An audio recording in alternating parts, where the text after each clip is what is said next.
Hey, salut tout le monde! Bienvenue sur cette nouvelle vidéo.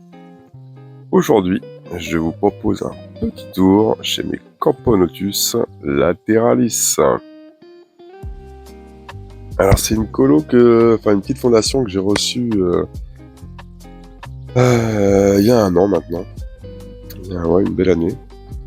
C'est arrivé avec, dans mes souvenirs, je crois 5 ou 6 ouvriers à tout casser. La gine a mis pas mal de temps à pondre. C'est un abonné qui me l'avait offert.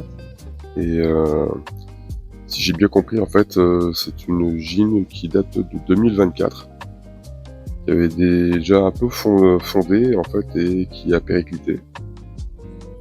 Et en arrivant chez moi, je m'étais dit que j'avais du mal à repartir. Et puis, à la fin de la diapose, comme vous pouvez le voir, la gine s'est lâchée. Et franchement, bien pondu, quoi. Donc ça fait grave plaisir. Et puis là, j'ai eu justement les premières petites vagues de naissance. Je crois qu'il y a eu 5 naissances, si je dis pas de bêtises. Et du coup, ça fait grave plaisir, quoi. Ça montre que la colo a repris du poil de la bête. Et quand on voit le couvain, je pense que ça va envoyer, quoi. À mon avis, à la fin de la saison, là, ce sera une bonne trentaine, voire quarantaine. Parce qu'il y a vraiment du couvain à tous les stades. Hein. Aussi bien du cocon que de la larve, que de la plante fraîche. Donc ça, c'est quand même vraiment très cool. Alors c'est pas une colo que j'observe beaucoup. Enfin une fondation. Parce qu'en général, quand elles sont à ce stade-là, mes petites fondations, je les observe vraiment peu, voire pas du tout. J'ai tendance plutôt à les laisser tranquilles. En sachant que elles sont nourries donc 2 fois par semaine. Actuellement, c'était une blatte. Là, au vu du courant, j'en ai rajouté une deuxième. Je préfère qu'il y en ait plus que pas assez.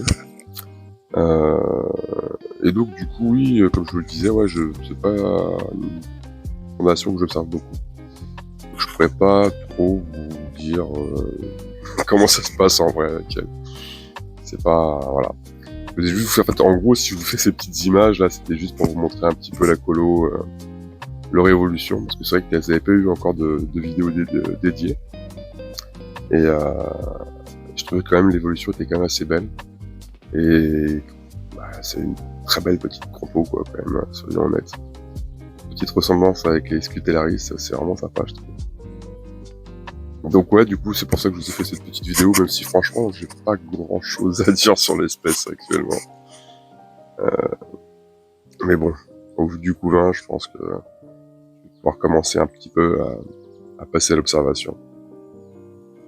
Sans que ça les dérange de trop. Donc ouais, du coup, j'ai pas grand chose à vous dire en fait sur cette espèce. Bon, après, sinon, en termes de conditions de maintien, donc comme je vous l'ai dit, elles sont nourries 2 fois par semaine. Elles étaient à une blatte, elles sont passées à 2 blattes. Une seule blatte, elle dégomme vraiment bien comme il fallait. À partir du principe, on pouvait augmenter un peu, au bout du couvain. Après, c'est pas non plus des grosses blattes que je leur donne, hein, c'est vraiment des petites blattes. Toujours le liquide sucré qui va bien, 2 fois par semaine.